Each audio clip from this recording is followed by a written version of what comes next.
강영석 변호사가 이 크리스마스 날 이 선물처럼 왔어요. 어서 오세요. 네. 많은 분들이 뭐 7번 방의 선물 뭐 이런 느낌인데요. 산타크로스 할아버지 기다리듯이 우리 강영석 변호사를 기다리셨어요. 박스에 넣어서 들어와야 되는데. 예. 그런데 얼마 전에 그 민노당 간첩 사건이 있었잖아요. 네. 그거 보면 뭐 15년형 받았는데 네. 뭐 그 사람 이름은 아무리 얘기해도 사람들이 누군지 몰라요. 실제로 아주 핵심적인 간첩 활동을 한 사람들은 그래요. 네. 반면에 뭐 머리 뭐 별 생각이 없는 것 같이 보이는 아이유 같은 네. 이런 사람이 무슨 선결제를 했다 그러면 그 10대 그 젊은 청년들이 와 아이유가 선결제 했대 그러고서 탄핵 집회에 몰려가잖아요. 네. 그러니까 이제 이런 사람들이 결과적으로는 우리 대한민국에 또 한미동맹에 심각한 위해를 끼치는 것 아닙니까? 네. 그래서 이제 이들에 대해서는 좀 적절한 조치가 필요하다. 이걸 이제 류건희 선생이 강하게 지금 칼럼을 썼는데 네. 우리가 월요일 날도 이 문제를 잠깐 다뤘습니다만 이 문제는 어떻게 봐야 됩니까? 그래서 이 연예인들이 정치적 사안에 대해서 목소리를 내는 것에 대해 가지고 네. 이게 미국에서도 상당히 심각하게 본 것 같아요. 이번에 특히나 그 트럼프 예. 선거에서 테일러 스위프트가 예. 누구를 지지하느냐 이게 굉장히 그 논란이 많이 됐었는데 예. 그걸 바이든을 지지했거든요. 예. 그리고 테일러 스위프트만 지켜보던 많은 다른 중도적으로 보였던 많은 연예인들이 네. 그래서 대거 또 원래부터 뭐 조지 클루니나 그 줄리아 로버츠 같은 여자들은 아예 그 원래 좌파. 바이든 해리스 뭐 그 다 그냥 무슨 뭐 모금 행사에 사회도 보고 그럴 정도로 원래 좌파지만 네네. 테일러 스위프트는 원래 테일러 스위프트를 좋아하는 사람들이 되게 이제 백인들이기 때문에 예, 트럼프를 지지하는 거 아니야 이렇게 생각을 했었는데 아하. 해리스를 지지하는 바람에 굉장히 좀 충격을 줬었는데 그래도 결국엔 표에는 영향이 없었다. 표에 영향이 거의 없었다는 네, 게 표에는 전혀 영향이 그게 없었다. 정설이에요. 이게 밝혀졌습니다. 그래서 연예인들이 이렇게 뭐 때가 되면 메뚜기처럼 나타나는 게 이게 과연 이 국민들에게 영향을 얼마나 줄 거냐. 예. 뭐 이런 문제를 떠나서 이 사람들이 이게 그 자기들의 수입에 플러스가 된다고 생각하기 때문에 하는 거지 그걸 잃어버릴 각오를 하고 하는 게 아니거든요. 그러겠네. 네, 지금 예. 이 우파 연예인들은 이런 그 정치적 성향을 나타내면 수입에 직접적 영향을 실제로 예. 아니 KBS 라디오에서 예. 아니 뭐 제가 연예인은 아니지만 아니 방송인들이 다 그렇습니다. 방송인들이 우파 방송인들은 절대 이 그 자기 태도를 나타내면 안 된다 이렇게 다 돼 있고 예. 제가 아는 우파 연예인들도 많이 예, 계신데 그냥 바로 잘리니까. 바로 잘리고 뭐 영화고 뭐고 뭐 방송이고 전혀 뭐 네. 불러주지도 않고 이러니까 네. 이게 PD 제작진들이 일단 그런 성향이 짙은 것도 크고 네네. 뭐 연예인들이라기보다는 제작진 때문에 연예인이 따라간다 이렇게 보는데 예. 지금 아이유도 굉장히 대중적인 연예인인데 저게 자기의 수입의 마이너스라고 생각하면 절대로 저런 짓을 못하죠. 그렇기 때문에 이 우파 시민들이 이 연예인들이 저렇게 정치적 색깔을 드러내는 데 대해서 나름의 응징을 좀 해야 됩니다. 그래야지 그 불매 운동을 하든지 네. 아니면 실질적으로 본인의 수입에 영향을 줄 수 있다라는 걸 느껴져야 연예인들이 괜히 정치에 기웃기웃하지 않지. 저 당장 아이유 같은 경우도 지금 뭐 CIA에 신고했네 어쩌네 하니까 지금 그 아이유뿐만 아니라 그런 거 했던 사람들이 예. 다 없어졌어요. 아하, SNS에서 예. 다 그 영상들 뭐 다 내리고. 사진들 다 지우고 예. 그때 뭐 한 20명 가까이 명단이 쫙 이렇게 올라왔었는데 네. 그 사람들 다 지금 찾아보면 아무것도 없어요. 아. 근데 어젠가는 보니까 서태지가 갑자기 뒤늦게 나타났더라고요. 다 죽은 줄 알았던 서태지까지 지금 언론에서 동원해야 될 정도로 이제 급박해진 거죠. 연예인들이 다 입을 닫으니까.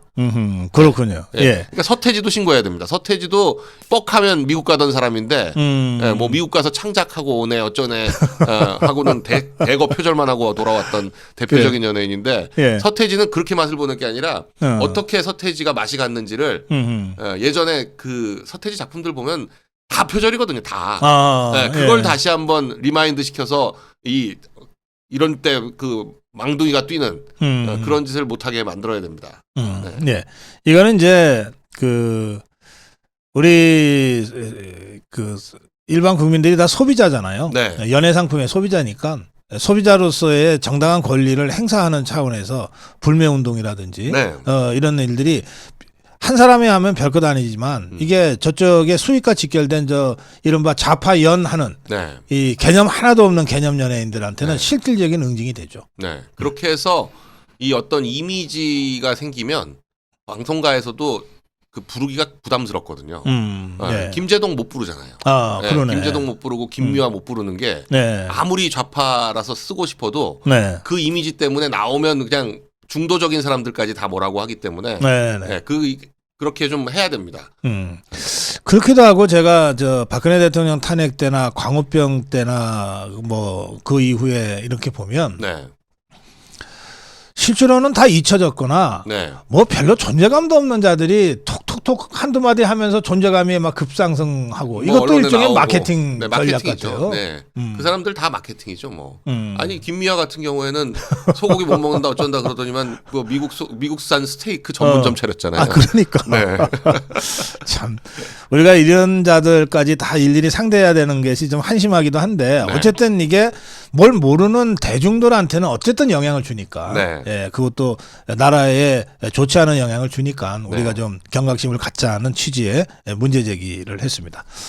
자 지금 저 급발진하다가 급제동을 걸었어요. 네. 이재명이의 말을 들으면은 오늘쯤은 한덕수 권한대행은 탄핵돼야 돼. 네. 그런데 갑자기 급제동을 했거든요. 네. 어떻게 보세요? 이재명이라는 사람이 굉장히 하여간 그 자기가 어제 한 말도 기억을 못하는 게 아닌가 싶을 정도로 이게 원래 정치인의 말은 천금과 같아야 된다. 뭐 이런 게 우리 예. 그 뇌리에 박혀 있는 거 아닙니까? 네. 일관성이 있어야 된다. 음. 말을 자기 말을 손바닥 뒤집듯이 뒤집으면 네. 정치 생명 끝난다. 이렇게 보통 알고 있었는데 이재명은 참 특이한 게 방금 전에 한 말도 뒤집어도 욕도 안 먹고 이재명이니까. 그냥, 그냥 그러려니 해요. 어허. 뭐 존경한다고 하니까 진짜 존경하는 줄 알더라. 이런 말은 사실 정치 생명 끝날 말인데도 불구하고 네. 그냥 그렇게 하고 그냥 끝나거든요. 네. 바로 일주일 전만 하더라도 한덕수 권한대행에 대해서는 탄핵하지 않겠다. 예.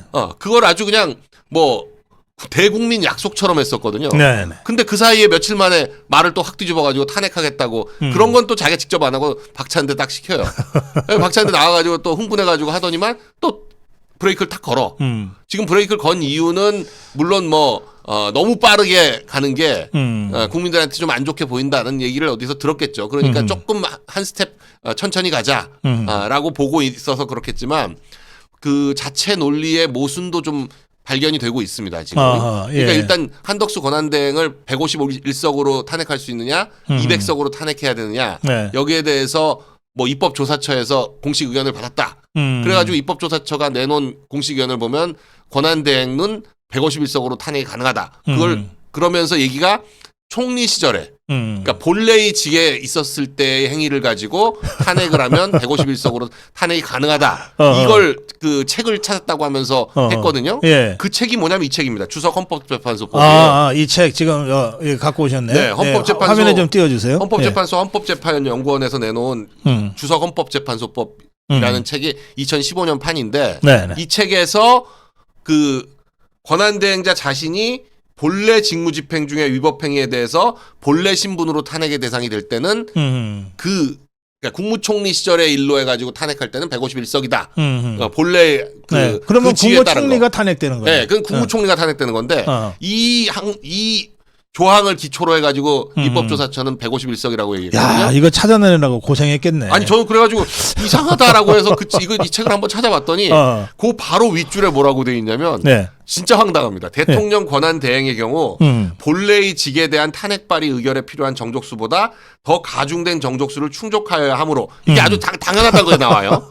대통령 권한 대행은 200석으로 해야 된다고 예. 당연히 나오고 권한 대행자로서는 탄핵된 결과 원래의 신분을 잃는다고 하더라도 원래의 신분이 총리죠. 네, 총리를 탄핵을 해가지고 총리를 잃어도 권한대행의 신분은 안 잃는다라고 써 있어요. 그러니까 지금 한덕수 총리는 두 가지 직을 겸직하고 있는 겁니다. 아하. 대통령 권한대행과 네. 중무총리예요. 아하. 이건 같은 게 아닙니다. 다른 같은 게 거예요. 아니죠. 다르죠. 네, 총리 그래서 지금 저 경호도 대통령으로서의 경호를 받고 있고 네. 모든 지금 뭐 행태가 대통령으로서 하고 있는 거잖아요. 물론 네. 다만 대통령만큼 폭넓게 그 처분을 할 수 있느냐 아니냐의 문제는 좀 있지만 네. 어찌 됐거나 대외적으로는 권한 대행이 국가 원수처럼 뭐 외국 원수도 상대해야 되고 뭐 이런 경우가 생기거든요. 네. 그러니까 총리가 아니란 말이에요. 아하. 근데 총리 걸로 탄핵을 한다? 그러면 총리직은 잃지만 권한 대행직은 안 잃는다 이거예요. 그렇죠. 그렇죠. 이게 이 책의 예. 기본 논리입니다. 그러니까 이것들이 한덕수 권한대행 탄핵하려면 200석이 필요하다고 하는 걸 어디서 찾아 갖고 온 거네. 네. 그러니까 결과적으로. 151석이라고 했는데 자세히 보면 200석이 필요하다는 걸 아주 당연하게 정리를 해놓고 있습니다. 그리고 151석으로 탄핵을 하면 네. 총리직만 잃지 권한대행은 안 잃는다고 그렇죠. 그것까지 나와 있어요.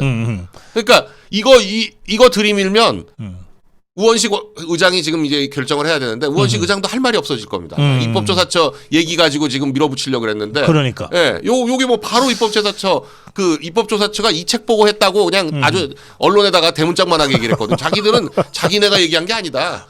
이미 예전에 헌법재판소에서 나온 책에 나와 있는 얘기다. 그렇게 주장을 했으니까 예. 그렇다. 그럼 그 책 봐라. 예. 그 책에 이렇게 돼 있다. 그 책에 이렇게 돼 있다. 그 책 앞에 상당히 자세하게 한덕수 얘기가 나옵니다. 권한대행은 국무총리 탄핵당하면 좋을 것 같아. 국무총리직은 안 하고 권한대행만 하면 되니까. 권한대행 뭐 대통령 권한대행만 하면 되니까. 그리고 국무총리 다 탄핵당하면 직무정지하면은 이제 대행이 필요하잖아요. 네. 그거 최상목 시키면 되고. 네. 그러니까 최상목한테 각오하라고 한 게 너 총리직 해야 되니까 각오하라 이 말이네. 그러니까 이 앞에 쭉 읽어보면 네. 어떤 식으로 나오냐면, 그러니까 이게 두 가지를 병존할 때 네. 어떻게 되느냐라는 얘기가 한참 나옵니다. 그래서 이걸 전체적으로 다 읽어보면 대통령 권한대행은 무조건 200석이구나. 그리고 대통령 권한대행과 총리직은 다른 거기 때문에 네. 탄핵을 하더라도 총리 탄핵을 하더라도 대통령 권한대행에는 영향이 없구나라는 걸 아주 논리적으로 알 수 있어요. 아하. 근데 그 중에 맨 마지막 줄 한 줄만 가지고 총리 때 행위를 가지고 탄핵할 땐 총리직이 총리 정족수가 필요하다. 그건 당연한 말은 거야. 맞지. 그건 당연한 말이에요. 그건 당연한 말이에요. 그러니까 그 말 가지고 지금 권한대행을 탄핵할 수는 없다는 걸 오히려 예. 입증하는. 예. 그 얘기가 여기 뭐하고 비슷하게 나오냐면 국회의원이 왜 장관 겸직할 때 네. 장관으로서 탄핵하면 국회의원직 자리를 잃느냐 안 잃느냐 아하, 예. 그런 얘기를 하면서 같이 나오는 얘기입니다. 그렇지. 네.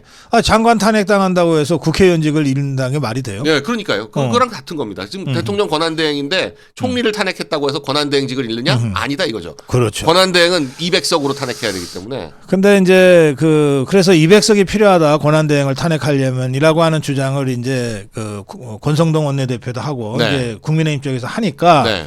이재명이가 뭐라 그랬냐면 무슨 장고대 같은 소리냐 그랬거든요. 그런데 엊그저께 김대식 의원이 주도하는 그 초선 모임에서 지성우 한국헌법학회장이 발제를 했어요. 네. 한국헌법학회장도 탄핵 정족수는 200명이다 이랬단 말이에요. 네. 그러면 헌법학회장이 장고대 같은 소리를 했다는 얘기잖아. 네. 지금 이제는 200석이 대통령 권한대행 탄핵에 200석이 필요하다는 거에 대해서는 네.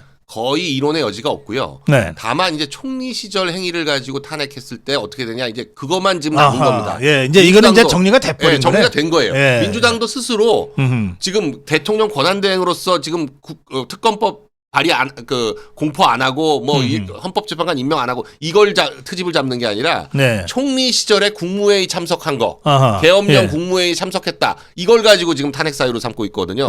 예. 근데 또 웃긴 거는 헌법재판소는 국무회의를 제대로 법률 요건에 맞추지 않고 한 것이 헌법 위반이 되느냐를 보겠다라는 뉴스가 나오고 있는데 예. 헌재가 지금 그렇게 하고 예, 있죠. 그런 예. 얘기를 하고 있거든요. 그러니까 왜냐하면 다른 거 내란 쪽으로 가는 건 굉장히 시간도 오래 걸리고 힘들 것 같으니까 예. 다른 쪽으로 한번 보고 그러니까 있는 거예요. 절차적으로 예. 하자가 있다. 이걸 하자 이제, 있다. 그걸로 예. 위법하냐 아니냐 이렇게 가보려고 예. 하는 거 그래서 같은데. 국무위원들이 부서를 했냐 안 했냐 지금 이러고 있죠. 근데 지금 국무위원들 탄핵은 총리도 그렇고 법무부 장관도 그렇고 국무회의 참석했다는 걸 지금 이유로 삼고 있거든요. 아니 그러니까 참석을 했는데 부서를 했냐 안 했냐 이건 정말 별거 아닌 얘기거든요. 별거 아니죠. 예. 사인은 나중에 해도 그만이에요. 그렇죠. 예. 예. 그러니까 국무회의가 성립이 됐냐 안 됐냐 성립이 안 된 국무회의를 성립한 걸로 봤다. 이건 굉장히 큰 하자지만 예. 사인을 받았냐 안 받았냐 이건 아무것도 아닌 거예요. 그래서 네. 이제 밤 10시 반에 비상계엄을 이제 선포하기 위해서 비상국무회의를 소집했는데 네. 국무위원들이 다 그 시간에 뭐 더 퇴근해서 집에 있거나 네. 아니면 뭐 저녁 모임을 하고 있거나 해서 오는 시간이 걸렸어요. 네. 그러니까 국무회의의 의결 정족수인 11명이 될 때까지 기다린 거 아니에요. 네. 그래서 11명이 돼서 시작한 거거든. 네. 그러니까 국무회의는 2분 하면은 위법이고 2시간 하면 합법인가? 아니 의결 정수까지 기다려서 의결 정수가 돼서 국무회의가 성립이 된 거 아니에요. 네. 그 부서 하다가 한 명 정도가 실수로 깜빡하고 다음에 할 수도 있지. 그럼 그게 다 위법이야? 위헌이야? 네. 그러니까 지금 그거 갖고 지금 이게 탄핵하겠다고 하는 얘기를 거예요. 하려고 하는 거죠. 야, 말도 안 되는 소리 하는 거죠. 정말 이게 이것들이 진짜 몰려도 되게 몰리네. 그러니까 너무 급해요. 음. 근데 그건 자기들끼리 지금 논의하겠다는 거지. 네. 그 6명 중에서 그걸 다 동의할 사람은 없을 거기 때문에 아, 네. 예. 그런 그래요. 정도 사유 가지고 동의하진 않을 겁니다 아마. 네. 지금 미국이 아까 제가 반미 분자들, 반미 행동했던 자들을 입국 안 시키는 건 미국 입장에서는 당연하다. 그러니까 네. 우리 입장 바꿔놓고 보면 네.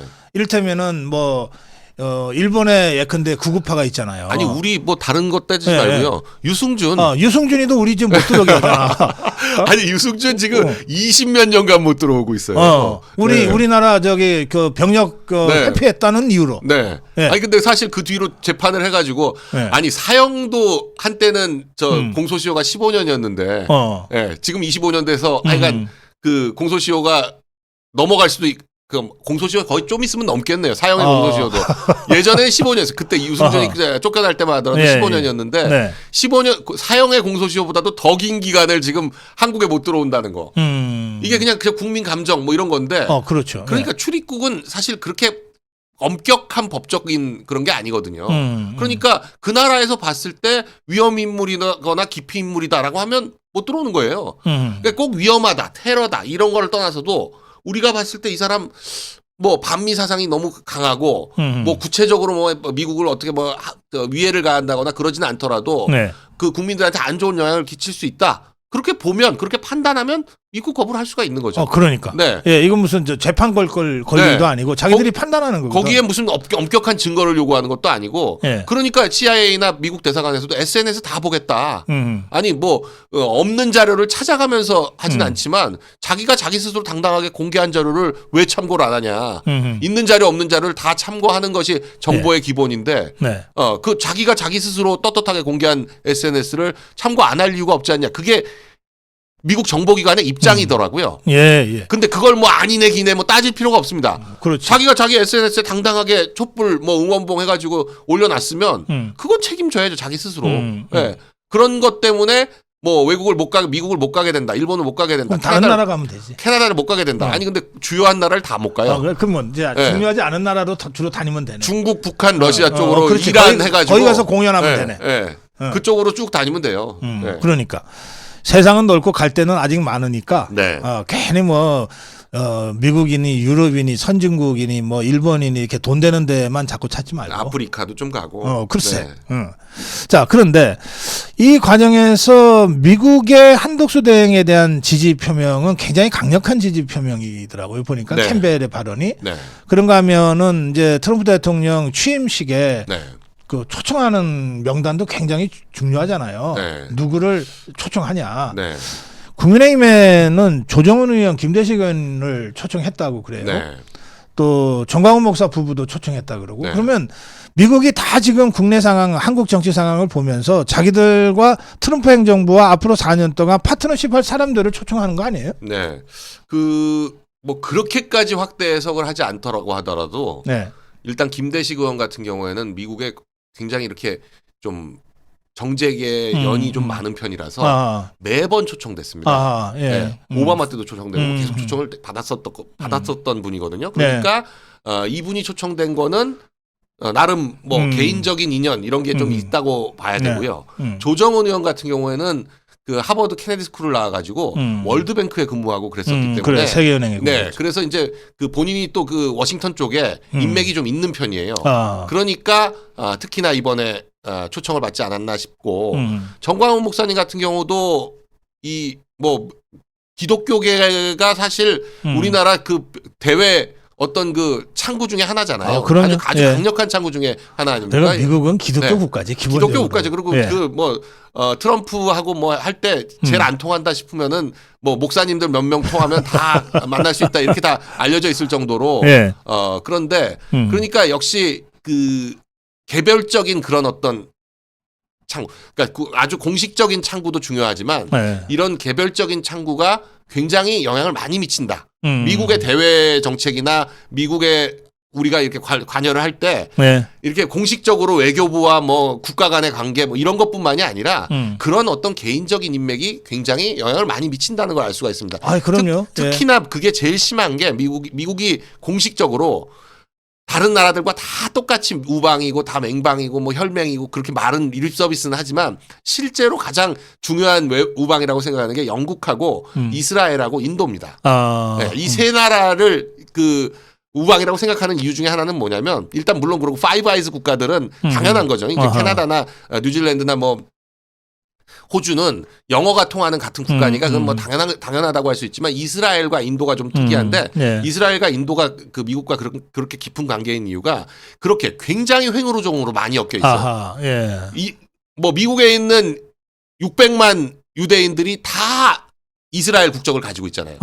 미국이 이중 국적을 인정한 이유가 이스라엘 때문이거든요. 아하, 예. 이중 국적이라는 건 사실 1900년대 초반까지만 해도 말도 안 되는 그렇죠, 이거였어요. 그렇죠. 예. 미국이 처음 인정하면서 전 세계적으로 퍼져나간 건데 그런 관계가 있고 인도만 하더라도 지금 그 인도 이민이 오기 시작한 지가 100년이 넘었는데 그 많은 인도 이민들이 아시아계 이민 중에서 그래도 영어를 제일 잘하는 게 인도 그렇죠. 사람들이거든요. 예. 그러다 보니까 인도하고는 또 사람도 워낙 많고 지금 보시면 뭐 구글이나 뭐 주요 그 큰 회사들 마이크로소프트나 구글의 그 CEO가 다 인도 사람들이잖아요. 그래요. 예. 예, 그러니까 그런 정도로 인도가 이미 IT나 뭐 각종 그 업계에서 그리고 뭐예요? 벤스 부통령 와이프도 인도 사람이고, 예. 해리스는 해리스 본인이 인도 개고, 그렇죠. 그럴 정도로 인도하고 이스라엘이 엮여 있는데 우리도 그래서 미국하고의 관계를 이렇게 그 정부 대 정부 관계, 뭐 민주당과 공화당과의 관계, 뭐 이런 식으로만 볼 게 아니라 그런 어떤 김대식이나 조정훈 의원이나 정광훈 목사님처럼 각자 개별적인 그 외교적인 루트를 만드는 것이 굉장히 중요하다. 아, 그럼요. 네. 그러니까 이 백악관에 초청받아서 백악관에 10번 가는 것보다 네. 캠프 데이비드 별장에서 1박 2일 하는 게 훨씬 더 큰 거 중요한 거거든. 지금 말하라고 네. 가는 게 말하라고 가는 것이 말하라고 가는 게 전 세계 모든 그 네. 정상들의 꿈인데 네. 아주 한정적으로 받아들이잖아요. 네. 그 멕시코는 또 못 가고 트리도만 왔었고 아베도 그러니까 일본에서도 이시바 총리도 굉장히 가고 싶어 했다는 건데 예. 못 가고 아베 부인이 가잖아요. 네. 그러니까. 사실 이재명은 만일에 초청받으면 지금 뭐 맨발 신고라도 달려갈 겁니다. 근데 이재명 절대 초청 안 하죠. 그러니까. 예, 그래서 지금 미국이 그 한국 정치 상황을 보는 시각이 상당히 빠르게 바뀌고 있고, 네. 그리고 이게 트럼프 대통령이 취임하고 나면은 극적인 반전이 있을 것 같다. 네. 이제 그런 그 전망들이 그래서 나오는 것 같습니다. 네.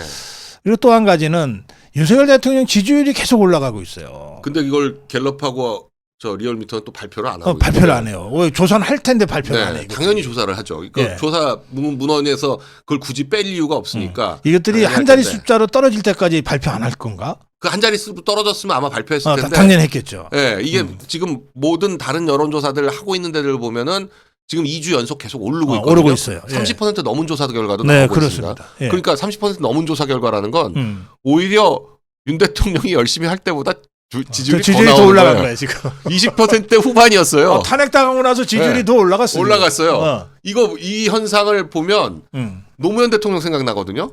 예. 노무현 대통령 때도 바로 이렇게 올라간 게 아니라 충격받은 국민들이 길에 나와가지고 이거 하면서 한번 자기가 길에 나와서 지지 의사 표명을 한 분들은 주위 사람들이나 많은 사람들한테 전파한다는 걸 알 수가 있거든요. 네네. 지금 우리도 비슷한 현상이 벌어지고 있는 거죠. 이 광화문에 엄청난 인파가 점점 더 모이기 시작하니까 네. 이분들만 각성하는 게 아니라 그 주위 분들도 다 해서 점점 더 모이고 그렇죠. 그게 지지율로 나타나는 게 아닌가. 만일에 윤석열 대통령 지지율 40% 넘는 결과가 나온다? 네. 절대 탄핵할 수가 없습니다. 절대. 헌법재판소 재판관들도 바보가 아니고 예. 절대 탄핵할 수 없어요. 네, 그래요. 자, 마지막 주제. 국민의힘 지금 상황 조금 진단 좀 해주세요. 이 권영세 비대위원장 내정 아직 이제 그 절차를 밟지 않았기 때문에 네, 내정자인데. 30일까지 전국위원회 추인까지 받아야 네. 이제 비대위원장이 되는 거고 그때까지 이제 비대위원회를 구성을 해가지고 추인을 받을 거기 때문에 네. 좀 이제 면면을 봐야 되는데 일단 비대위원을 어떻게 구성할 것이냐가 대국민 메시지가 될 거고 네. 그리고 어제 나온 얘기가 지금 국민들이 윤 대통령이 서너 차례에 걸쳐서 담화를 해서 국민 사과를 좀 했는데도 불구하고 사과를 안 한 것이 아니냐 이렇게 보는 견해가 좀 있다라고 하면서 사과 얘기가 나왔거든요. 그래서 네. 어젯밤에 또 이제 각종 커뮤니티 굉장히 좀 시끄러웠습니다. 뜨거웠어요. 네. 네. 첫 번째 나오자마자 하는 얘기가 사과냐 뭐 이런 얘기가 많이 나오고 있는데 그래서 뭐 권영세 의원한테 문자 보내야 된다 뭐 이런 얘기들도 하시고 그러는데 근데 저는 이제 약간 좀 다르게 보는 건 이런 겁니다. 물론 뭐 약간 이제 권영세 의원의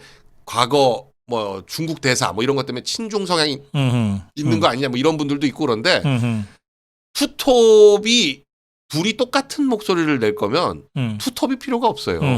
네. 약간 굿캅 배드캅 역할을 해야 됩니다. 예. 지금 권성동 원내대표가 한 주일 동안 굉장히 잘해왔거든요. 잘했어요. 네, 그 지금 흔들리는 상황에서 중심을 딱 잡아줬는데 이제 중요한 건 그래서 이 우리 지지층들은 많이 결집이 됐어요. 한 주일 동안 뭐 흔들렸던 지지층들 많이 돌아왔다는 게 느껴질 정도로 예. 결집이 됐는데 요 지지층만 가지고 될 것이 아니라 중도층에도 좀 소구가 필요하다라고 봤을 때 그 역할을 권영세 위원장이 하려고 하는 것이 아니냐. 저는 그렇게 좋게 해석을 해보고 싶습니다. 네. 다만 이제 조금 더 지켜봐야 되겠지만 그래야 그 정도 선에서 적절하게 이 균형을 맞춰 나가는 것이 중요하다.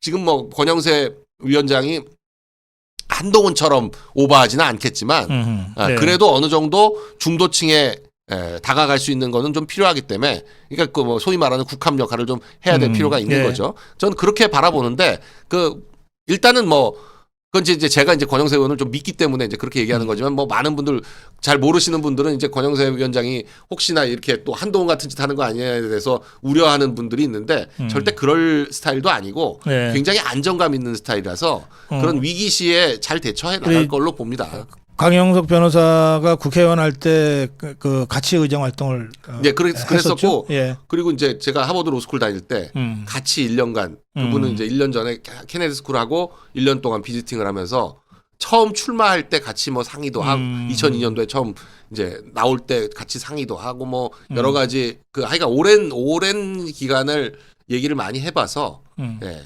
뭐 최근까지도 뭐 계속 얘기하고 있기 때문에 그 저는 뭐 권영세 위원장 선택한 거는 지금 이 시기에 굉장히 잘 됐다고 보는 편이라서요. 네, 네. 알겠습니다. 네. 네, 조금 더 좀 지켜볼 필요는 있겠는데 우선 전 중요한 것은 네. 비대위원 구성 네. 말씀하신 대로 비대위원 구성을 제대로 해서 네. 맞으면은 단일 전선 구축을 할 수 있느냐? 네. 그러면은 법정 투쟁을 할 윤석열 대통령 네. 그리고 광화문에서 탄핵 저지 전선을 계속해서 펼쳐나갈 우리 태극기 자유우파 국민들 그리고 국민의힘 네. 이 세 축이 함께 단일 전선을 구축할 수 있는 비대위원 구성이냐 네. 이거 굉장히 중요하다고 생각합니다. 네. 그다음에 이제 두 번째는 사과라는 단어보다는 저는 총체적인 의미에서 유감 표명은 필요하다고 보는데 네. 우선 지금 대통령이 탄핵당한 상황에 대한 집권 여당으로서의 무한 책임이 있잖아요. 네. 국민들이 지금 굉장히 불안해하고 또 우리나라가 대외적으로 여러 가지 좀 불이익을 받고 있는 부분들이 있는데 이게 책임이 저는 이재명 문재인 종북주사파 세력과 더불어민주당한테 책임이 90% 이상 있다고 생각합니다. 네. 그래서 대통령의 비상계엄은 불가피했다고 저는 생각하고 그렇게 주장하지만 네. 이 국정을 책임진 여당으로서의 무한 책임이라고 하는 게 있어요. 네. 그 부분에 있어서의 그 유감 표명. 그다음에 네. 대통령을 지키지 못한 데 대한 또 다른 유감 표명이 필요합니다. 네. 이게 한동훈 일당이 또 국민의힘이 제대로 했으면 탄핵 저지할 수 있었단 말이에요. 그걸 해내지 못한 데 대한 그 자유파 국민들에 대한 이 사과와 유감 표명이 또 좀 필요하다고 생각해요. 예, 그런 여러 가지 의미를 좀 담아서 비대위원장이 국면을 좀 전환하는 그런 차원의 뭐 대국민 입장 표명은 좀 필요하다고 봅니다. 네. 이것이 꼭 계엄 잘못했습니다. 탄핵 당해야 됩니다. 이런 것하고 차원이 다른 거다. 네. 이 말씀이에요. 그런 차원의 어떤 고민이 필요하고 그걸 권영세 개인이 할 게 아니라 좀 국민의힘 압도적 다수가 탄핵 반대했던 거 아닙니까? 네. 당론으로 탄핵 반대를 했던 이 당이 그런 걸 지켜내지 못한 데 대한 국민의힘 전체의 의견 수렴이 좀 있으면서 그런 그 입장 표명이 있었으면 좋겠다는 생각이 네. 듭니다. 저는 오늘 아침에 이 조선일보에 그 일면에 이제 이회창 총재 인터뷰가 예. 갑자기 나왔어요. 갑자기 나왔어요. 갑자기 근데 사진도 이렇게 실었는데 갑자기 이회창이 나왔어요. 굉장히 그 많이 늙으셨더라고요, 한마디로. 네, 너무나 늙으신 얼굴로 나와서 그 이 헤드라인을 딴 거는 드라마를 잘 쓰면 역전할 수 있다. 대선에서 이길 수 있다. 네, 이거는 그야말로 이제 조중동의 마지막 발악이라고 저는 생각을 하는데. 그러네요. 예. 이 원로들 사실 원로들 한 80 넘으신 원로들의 그 정치 요건 원로들은 그런 신문에 한번 나는 거 그게 어떤 생의 마지막 그 보람이에요. 그분들이 뭘 더 바라겠어요. 뭐 자리를 바란다기보다 물론 자리라도 주면야 하겠지만 그렇진 않으니까 언론이라도 나와가지고 관심 끄는 게 그분들의 그 목표이기 때문에 언제든 그런 인터뷰를 할 수가 있거든요. 언제든 중요한 건 타이밍인데 지금 왜 하필 이해창을 불러냈냐? 지금 그 말을 하고 싶은 거예요. 빨리 어떻게든 대선을 치르고 싶은 거예요. 조중동은 조선은. 근데 지금 분위기가 자기들도 느끼는 거죠. 이거 이렇게 가다가는 탄핵 기각되겠구나. 그렇죠. 네, 탄핵 기각됐을 때 그 똥바가지를 조중동이 다 뒤집어 쓰겠구나. 지금 마지막으로 한 번 더 해보고 아마 연말까지 발악을 하다가 안 되면 연초에는 이 논조가 확 바뀌지 않을까 하는 그런 기대가 들더라고요. 그 원로들 써가지고 그런 장난치는 게 그게 거의 막바지 전술이거든요. 그러니까. 네. 그 점에서는 권영세가 어제 기자들 질문에 아주 분명하게 답변을 잘했다고 생각해요. 지금 대선 생각할 때가 아니다. 네. 그러니까 이게 비대위원회를 자꾸 종북주사파들이나 조중동은 조기 대선 비대위로 규정을 하려고 그래요. 대선을 위한 당 정비, 그렇죠. 대선 준비 뭐 이런 얘기를 하는데 그러니까 이거는 탄핵을 전제하는 거잖아요. 네. 그러니까 이 프레임에 넘어가면 안 된다. 네. 우리는 탄핵을 저지하기 위한 비대위를 구성한 거지 대선을 준비하기 위한 비대위가 아니다. 이 점을 권영세가 어제 분명하게 얘기를 했어요. 저는 그 점에서는 확실하게 원칙적으로 방향을 잘 잡았다 그렇게 평가합니다. 아니 왜냐하면 그렇게 해야 사실 그 탄핵 결정이 나면요 다시 비대위입니다. 그 전에 비대위원장이 탄핵 이전과 탄핵 이후를 동시에 할 수가 없어요. 당연하죠. 그때 가면 완전히 다른 사람으로 해가지고 하는 거지. 지금 권영세 위원장을 비대위원장 시켰다는 건 그럼 뭐 친윤색채가 넘어가네 어쩌네 말은 그렇게 하는데 그건 뭐냐 탄핵 기각시키겠다는 얘기예요. 거기까지는 하여간 대통령과 함께해서 탄핵을 기각시켜 막는 거고 만일에 탄핵이 기각이 안 된다? 그러면 이제 판을 바꿔야 되는데 어떻게 전에 있던 비대위원장이 다시 할 수가 있어요? 그건 안 되죠. 그때 가선 새로운 비대위원장이 맡아서 대선 판을 끌고 가면 되는 겁니다. 그래서 권성동과 권영세에게 주어진 임무는 딱 하나의 임무. 탄핵 기각이에요. 탄핵 기각. 탄핵 기각, 탄핵 저지다. 탄핵 저지입니다. 이 점을 이 두 사람이 착각하고 엉뚱하게 가면은 그건 두 사람을 우리가 탄핵할 수밖에 없죠. 그래서 저는 그 홍준표, 오세훈 두 시장도 경거망동 안 했으면 좋겠습니다. 지금 자꾸 홍준표 시장이 자꾸 왔다 갔다 하는 이유가 좀 방향 잘 잡는 것 같다가 또 무슨 이사를 가네 어쩌네 하면서 또 대선 준비한다고. 대선 준비한다는 식으로 얘기하는데 아직 대선 치러지는 거 결정된 바가 전혀 없어요. 아니 대선은 2027년 3월에 치러지는 거예요. 아니 그리고 대선은 만일에 헌법재판소에서 탄핵이 인용돼서 치러지는 대선은 미안하지만 오세훈 홍준표한테 기회가 전혀 없습니다. 그냥 그건 이재명 입에다가 그냥 터 넣어주는 것밖에 안 돼요. 그렇죠. 자 마무리 한 말씀. 하여간 지금은 윤석열이냐 이재명이냐 선택의 시간인데 여러분들이 연말 연시에 좀 심사숙고하셔서 본인은 뭐 당연히 이제 결심을 하셨겠지만 주위 분들 한 분 두 분이라도 더 얘기하고 이 연말 연시에 많은 분들을 만나실 테니까 뭐 전혀 꺼리낌 없이 그 입을 닫지 마시고 하시고 싶은 얘기를 다 해서 외롭지 않다는 걸 확인하시고 점점 더 우리가 늘어가고 있다. 반드시 승리한다. 이렇게 말씀드리고 싶습니다. 예, 오늘 말씀 잘 들었습니다. 오늘 여기서 마무리할게요. 네. 강펀치 강용석 변호사와 함께했습니다. 고맙습니다. 감사합니다.